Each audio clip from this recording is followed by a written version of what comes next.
Olá pessoal, continuando aqui com o nosso raciocínio sobre o Estado moderno. Aí ele vai e ele simplesmente declara que agora o poder, até o poder jurídico é com ele. Isso significa o quê? Isso significa que em nenhum momento, por mais que uma pessoa tenha em seu interesse um juiz, o poder judiciário do país, intenção de julgar o rei, ele poderia julgar porque o Estado era ele. Ele era o Estado absolutista. Era ele quem mandava nesse Estado. E aí vamos dizendo, o matemático, teórico político e filósofo inglês Thomas Hobbes procurou fundamentar a necessidade de um Estado absoluto. Para ele, as pessoas viviam em luta por causa do egoísmo e da ambição. E a vida sem sociedade era muito difícil. Somente um poder superior ao dos indivíduos poderia garantir a segurança de todos. Para Hobbes, deveria, numa sociedade, haver um poder superior a todos, maior do que todos, porque se não fosse assim, não haveria condições de que este povo fosse muito bem feliz, este povo pudesse ter sucesso. Por quê? Porque o poder superior é aquele que evitaria os conflitos, que evitaria os problemas existentes. Então, o que ele dizia? Esse poder deveria ser absoluto, para que ninguém o contestasse, e duradouro, para que não se rompesse o equilíbrio racional necessário a uma convivência também duradoura. Justificava-se assim a continuidade das monarquias baseadas na hereditariedade. Então deveria haver um poder absoluto, esse poder era necessário para a sobrevivência, esse poder era necessário para a convivência, para a respiração da sociedade. Só que esse poder para viver na respiração da sociedade, para conviver bem, este poder também deveria ser um poder de equilíbrio racional. É claro que foi uma bola colocada na marca do pênalti para a monarquia, porque a monarquia era hereditária, assim como é hereditária. É passada de pai para filho, sempre há um príncipe herdeiro, e este príncipe herdeiro é aquele que está ali sobre todos os outros para dar continuidade ao plano absoluto que o primeiro começou, ok? Tomara que esteja bom até aí para vocês. Vamos lá? Aí, do Estado moderno, vamos passando para o Estado liberal. O liberalismo, ele emergiu no século XVIII como a reação ao absolutismo. Ele já veio na contrapartida contra o absolutismo. Não vamos aceitar determinado Estado absoluto sobre nós, não. Peraí. Tendo como valores primordiais o individualismo, a liberdade e a propriedade privada. Ganhou projeção como adversário da concentração do poder pelo Estado, principalmente no que dizia respeito às atividades econômicas. Nessa época, os requisitos feudais foram sendo extintos, enquanto o capital industrial se implantava e o trabalho assalariado tornava-se fundamental para o desenvolvimento da indústria. Aqui é onde a indústria ela começa a tomar parte, ela começa a conquistar a matéria-prima, ela começa a ser detentora do que é melhor em matéria-prima, daquilo que é necessário para a produção. E o trabalhador que cobrava pelos seus serviços, aqui hoje no Brasil nós temos o costume de falar, nós temos o costume de dizer trabalhador autônomo.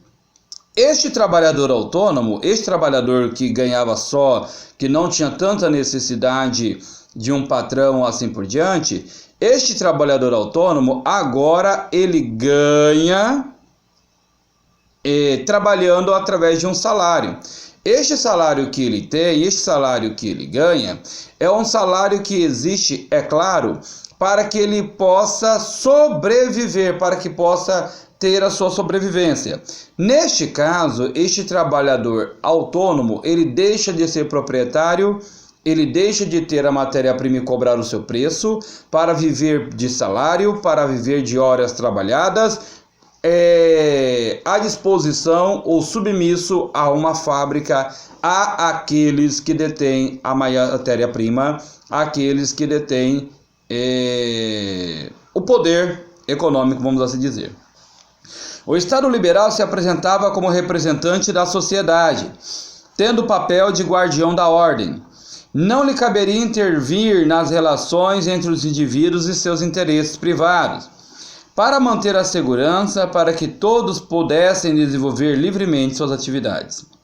Em sua esfera de atuação estava o trato da coisa pública, a res pública, o interesse ou bem comum, como os portos, as estradas, os indivíduos públicos e, posteriormente, até o dia de hoje, a educação e a saúde.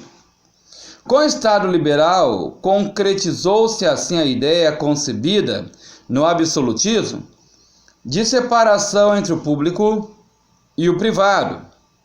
Politicamente, o Estado liberal se fundamenta no conceito de soberania popular, que se expressa por meio de eleições regulares. Vamos lá para a frase já para nós voltarmos aqui na nossa explicação? Todo o poder emana do povo, que o exerce por meio de representantes eleitos ou diretamente, nos termos desta Constituição. Para o Estado liberal, o poder emana do povo. O absolutismo, o hierárquico, vamos assim dizer, ele já não existe mais. Ele já não pode existir. Porque para que o poder emane do povo, o povo precisa de uma Constituição.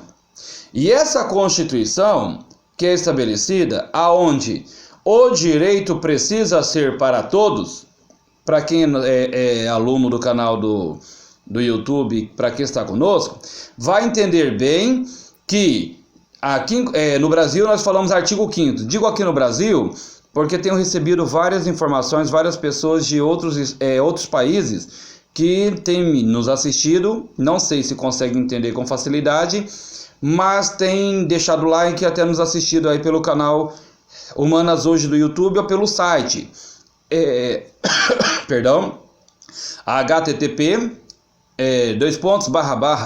radiocienciashuman.minhawebradio.net.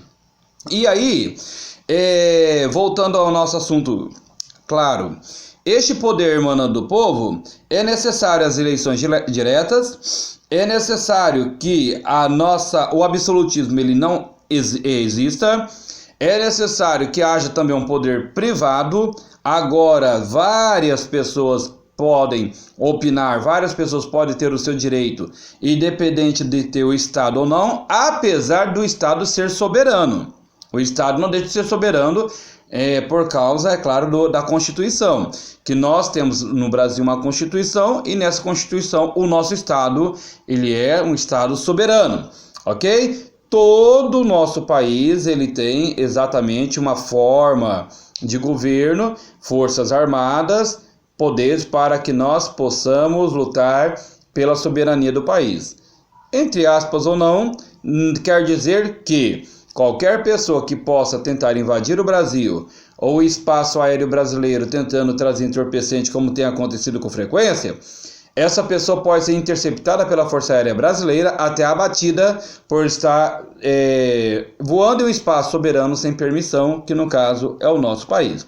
Voltando aqui ao assunto, todo o poder emana do povo, e se todo o poder emana do povo, precisa ser exercido pelo povo. Então não há necessidade apenas de um governo monárquico e absolutista. Nós, você e eu, temos o direito a nos candidatar, a lutar para estarmos no poder, para nós podermos exercer este poder também. Só que aqui diz, a plena liberdade, a mão invisível, é claro que o economista Adam Smith, que é aquele que traz as riquezas das nações, aquele livro tão conhecido no mundo capitalista, a plena liberdade para a produção e a circulação de mercadoria garantiria, conforme o pensamento liberal, o progresso das empresas e das nações, contribuindo até para a paz mundial. Isso é um pensamento dele. Essa concepção do pensamento liberal começa a ruir no final do século XIX. A intensa concorrência das empresas foi provocando o desaparecimento de pequenas firmas, que faliam ou eram compradas pelas maiores. A partir do final do século XIX, começaram a surgir grandes conglomerados na forma de holdings, sistemas que controlavam financeiramente diversas empresas formalmente independentes, e trusts, fusões de empresas do ponto de vista jurídico e econômico, o que tem acontecido aqui, inclusive no Brasil, com uma certa frequência. Vocês têm visto várias empresas de eletrodomésticos fazendo fusão, vocês têm visto várias empresas, vários supermercados grandes comprando e se unindo com outros grandes, e assim aquele pequenininho, aquele mercadinho da esquina, aquele mercadinho que tanto ali sobrevive com a sua família, que tem uma família que vende uma mercadoria pequena e outra, ele acaba deixando de existir, ele acaba deixando de continuar porque existe essa fusão dos grandes supermercados. Os estados nacionais no século XX. Nas primeiras décadas do século XX, esgotado pelas condições sociais e econômicas que o geraram, o Estado liberal desestruturava-se, pois os interesses de vários grupos e classes em diversas sociedades entravam em conflito e já não observava a estabilidade proposta por aqueles que idealizaram a reforma ou a forma de Estado. As grandes empresas começam a brigar entre si, as grandes empresas começam a concorrer entre si e já não existe mais aquela busca, aquele interesse em manter o Estado liberal para todos. É claro que um querendo engolir o outro, eles deixam de existir, eles deixam de centralizar a sua força, o seu interesse, deixa de centralizar a sua verdadeira busca por uma melhoria e passa cada qual para o seu individualismo. Aí vem, ele continuou existindo, mas surgiram duas novas formas de organizações estatais, de Estado, que primeiro é o Estado soviético e depois é o Estado fascista. Passamos pelo Estado, no Estado absolutista, o Estado liberal, e agora vamos para o Estado soviético. O Estado Socialista Soviético decorreu da Revolução Russa, 1917, agora completando em 2017 100 anos, ok? Iniciada em 1917 por meio da implantação de um Estado socialista. Procurava-se fazer frente às condições precárias de vida dos trabalhadores, tanto urbana como rurais. Pessoal, eu tenho aqui um objetivo de gravar sobre a Revolução Russa. Acompanhe o nosso vídeo sobre a Revolução Russa, porque a Revolução Russa, ela não simplesmente, ela ela explodiu, ela começou do dia para a noite, sem nenhuma intervenção, sem nenhum desejo do povo de continuar com o czar Nicolau II, tá? Eles mandaram carta, eles insistiram, eles buscaram, eles pediram ajuda. Então, aguarde nosso vídeo aí sobre a Revolução Russa. Continuando aqui, por bom lembrar que as ideias socialistas já estavam presentes na Europa. Havia mais de meio século que se concretizavam naquele momento.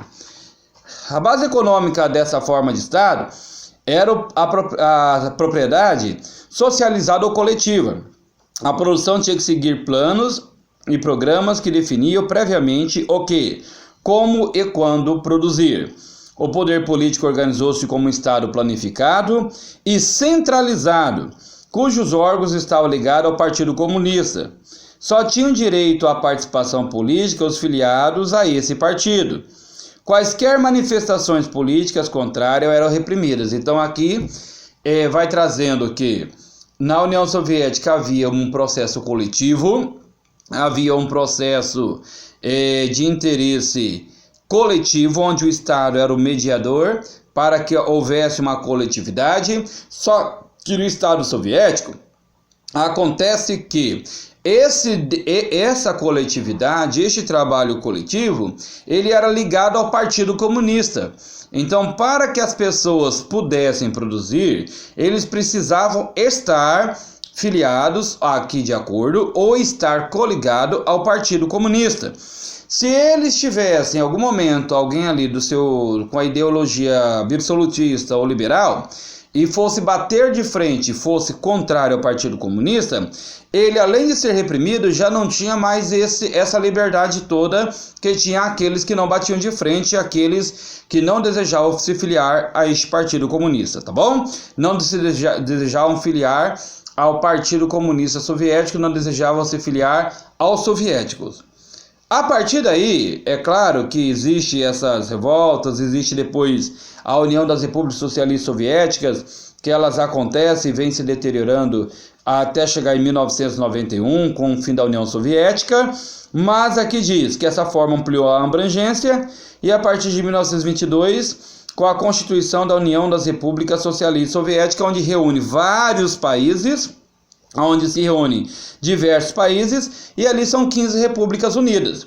Essas 15 repúblicas unidas da União Soviética é aonde correspondem várias repúblicas que hoje se tornaram alguns países, são 15 países, já não há necessidade de citá-los, mas os países existem até hoje, não com caráter soviético, mas até hoje muitos deles ainda estão fixados e ainda negociam com a Rússia, já até por esse caráter que já existia desde a União Soviética de negociação entre eles, ok? Tomara que esteja legal para vocês aí, tomara que vocês estejam entendendo, tomara que estejam participando conosco. Aí em diante surge o Estado fascista. Essa forma de Estado foi implantada e se desenvolveu nas décadas de 1920 a 1940. Primeiro na Itália, depois na Alemanha e em vários outros países europeus. Com pequenas diferenças. A base econômica desse Estado era o capitalista, mantendo-se a propriedade privada como um dos seus fundamentos. No Estado fascista, a participação política significava plena adesão ao regime e seu líder máximo. Quem é ele? Benito Mussolini na Itália e Adolf Hitler na Alemanha. Ou seja, ninguém podia fazer qualquer crítica ou oposição ao governo. As concepções que fundamentaram o fascismo podem ser assim sintetizadas. 2 pontos apenas bem rápidos. A ideia de uma comunidade nacional. O povo constitui uma grande comunidade de interesses formadas por indivíduos que compartilham o mesmo destino. Todo aquele que não fazem parte dessa comunidade são inimigas da nação, no plano interno e no externo. No caso da Alemanha, onde o fascismo se assentou sobre as bases racistas, o grande inimigo da nação eram os eslavos e os judeus, considerados inferiores aos germânicos. Vou até dar uma ajudazinha aqui, ajudar um pouco o texto aqui. Inferiores aos germânicos, ou melhor dizendo, inferior à raça ariana. Essa raça ariana. O princípio da autoridade. A sociedade era estruturada seguindo o princípio da ordem e da obediência. Questionar de jeito nenhum. Bater de frente de jeito nenhum, tá ok? A autoridade era reforçada em todos os domínios da vida social, na família, do pai, da escola, dos professores, na empresa, do empresário, do Estado e do líder máximo. O lema dos jovens fascistas era crer, obedecer e combater. Não questiona, obedece calado e combata, defenda seu Estado, obedeça cegamente o seu líder máximo. Tá bom?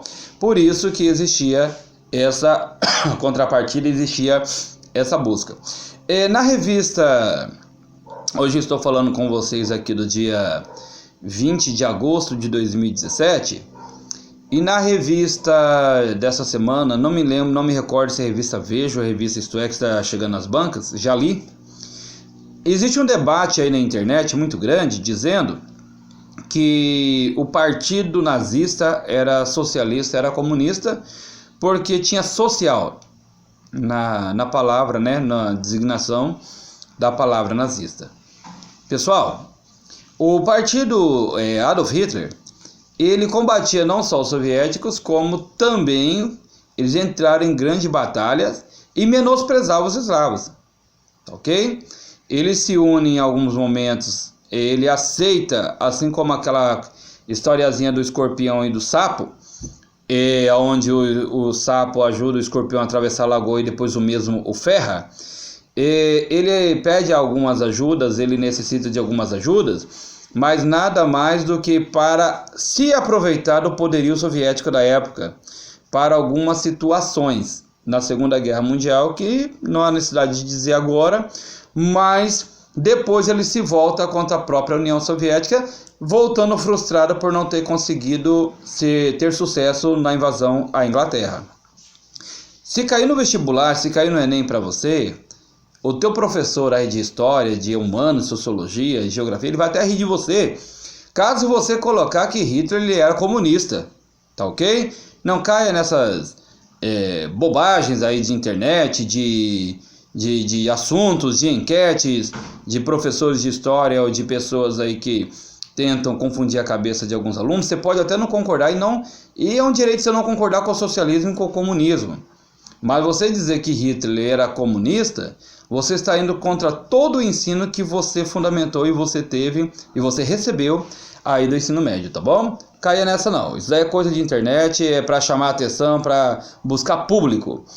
O Estado e a nova configuração mundial. A expansão militar do fascismo, principalmente por parte da Alemanha, atingiu vários países europeus e estendeu-se ao norte da África.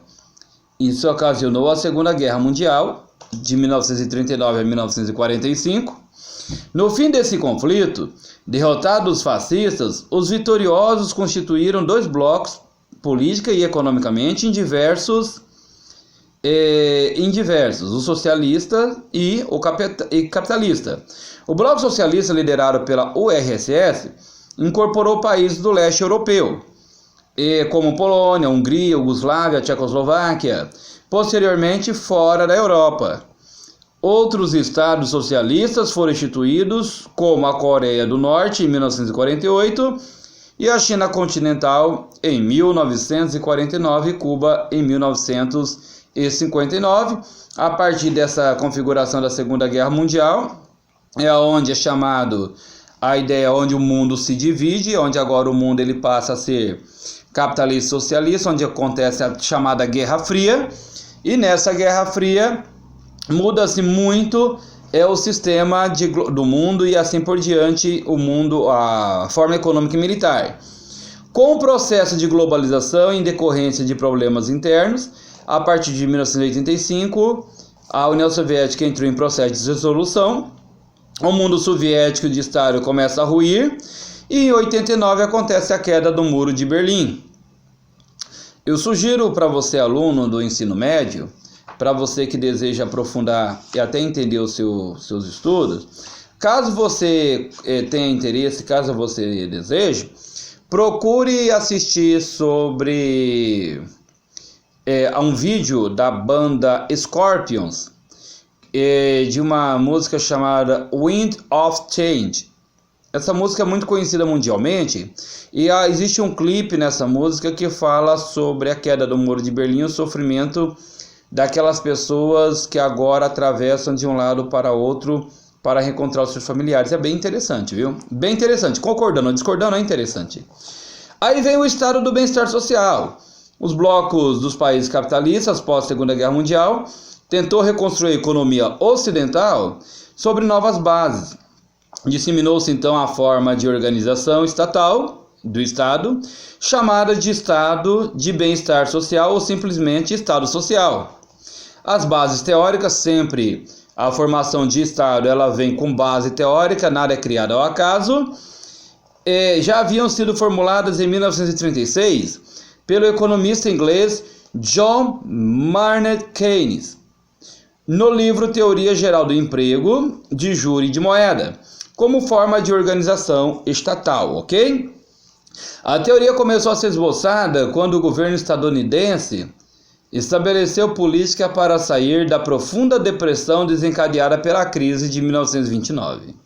Esse modelo permitia enfrentar, por um lado, os movimentos de trabalhadores que exigiam melhores condições de vida, e por outras necessidades do capital que buscava alternativas para a construção de uma nova ordem econômica mundial diante do bloco socialista.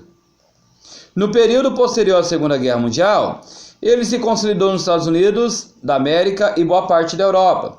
O Estado do Bem-Estar Social tinha como finalidade e característica básica a intervenção estatal nas atividades econômicas, regulando-as, subsidiando-as, executando grandes investimentos e obras, redistribuindo rendimentos, visando sempre pelo menos teoricamente, ao bem-estar da maioria da população. Ele se define porque o Estado intervém, o Estado ele vai de frente à ordem econômica, ele mexe na ordem econômica, ele interfere na ordem econômica, ele faz intervenções de subsidia, ele traz subsídios, incentivos, benefícios para que, a grosso modo dizendo, todos saiam ganhando e teoricamente a população, o Estado, todos acabem ganhando pela interferência do Estado na área econômica, na área dos subsídios, na área de incentivos, na área de alguns benefícios para todos, para que todos saiam ganhando. Ok? Vamos lá pro chamado Estado neoliberal, que é o nosso último Estado aqui a ser estudado. A partir da década de 1970, após a crise do petróleo, houve nova necessidade de mudança na organização estatal. Você que está ouvindo falar sobre a crise do petróleo, busque aqui no meu canal um vídeo onde nós falamos de socialismo, onde nós falamos da busca de matéria-prima e do interesse das crises provocadas pela busca de matérias-primas. Você verá que é muito interessante o quanto o mundo já brigou, já lutam até hoje, interferem entre si pela busca de matéria-prima. O capitalismo enfrentava então vários desafios. As empresas multinacionais precisavam expandir-se, o desemprego crescia nos Estados Unidos da América e nos países europeus. Os movimentos grevistas se intensificavam em quase toda a Europa, aumentava o endividamento dos países em desenvolvimento.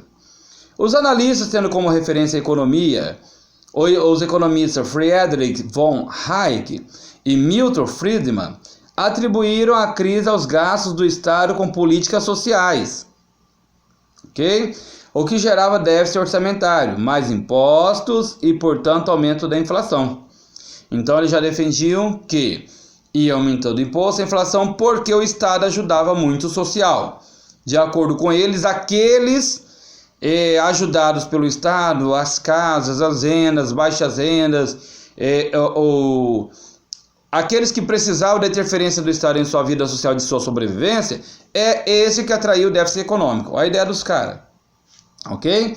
Por causa disso, o bem-estar do cidadão deveria ficar por conta deles mesmos, já que o Estado gastava muito com saúde e educação pública, previdência e apoio aos desempregados e idosos, ou seja, os serviços públicos deveriam ser privatizados e pagos porque quem propunha o liberalismo antigo, com o mínimo de intervenção estatal na vida das empresas e dos indivíduos. Nasceu dessa maneira o que se convencionou chamar de Estado neoliberal, que é o que acontece em muitos países, inclusive agora no Brasil. Vendas absurdas de estatais, aqui venderam a Vale do Rio Doce, aqui venderam várias empresas, aqui em Mato Grosso se vendeu a nossa querida da energia, que era chamada de Semate, agora virou Semate, da Semate passou para a rede, da rede hoje está na Energisa, e outros estados brasileiros, as vendas das empresas, onde dizia assim, vende as empresas, deixa para o privado, deixa para os particulares cuidarem, e cada cidadão que cuide de si, porque o Estado não vai ficar beneficiando o cidadão e não vai estar cuidando do cidadão, porque isso vai sobrecarregar o Estado. E assim, cria-se a política das vendas do neoliberalismo, cria-se a política das privatizações, e aí diz assim, os neoliberais enfatizavam as ideias de que era necessário mais rapidez para tomar decisões no mundo dos negócios, e de que o capital privado precisava de mais espaço para crescer. Reforçavam assim os valores e o modo de vida capitalistas, o individualismo como elemento fundamental, a livre iniciativa, o livre mercado, a empresa privada e o poder de consumo como forma de realização pessoal. Então volta para o individualismo, volta até as empresas privadas que brigam entre si. O consumo ele é ditado como se fosse uma verdadeira busca, um verdadeiro interesse de satisfação para todo consumidor, o incentivo ao consumismo, e a partir daí é onde existe o Estado do neoliberalismo, onde existe o incentivo neoliberal. Só para finalizar, o neoliberalismo e o Estado liberal. O neoliberalismo compreende a liberação crescente e generalizada das atividades econômicas, compreendendo a produção e distribuição, troca e consumo. Funda-se no reconhecimento da primazia das liberdades relativas às atividades econômicas como pré-requisitos e fundamento de organização e funcionamento das mais diversas formas de sociabilidade, compreendendo não só as empresas, corporações e conglomerados, mas também as mais diferentes instituições sociais. Neoliberalismo, porque se impõe e generaliza em escala mundial, alcançando inclusive os países nos quais se haviam experimentado ou continua a experimentar-se o regime socialista ou planejamento econômico centralizado. Debaixo do neoliberalismo, reforma-se o Estado. O poder estatal é liberado de todo e qualquer empreendimento econômico ou social que possa interessar ao capital privado, nacional e transnacional, trata-se de um Estado mínimo. Então, os defensores do neoliberalismo acreditam que seria o Estado onde trabalharia com mais liberdade, o Estado onde trabalharia com maior e mais interesse, e assim pudesse, de uma forma geral, dominar e pudesse, de uma forma geral, estar beneficiando. É claro que esse beneficiando é beneficiando, sim, grandes e ricos. Não estou aqui querendo fazer uma crítica ao Estado liberal apenas, mas é o que acontece na maioria dos países do mundo, é o que acontece nas grandes privatizações.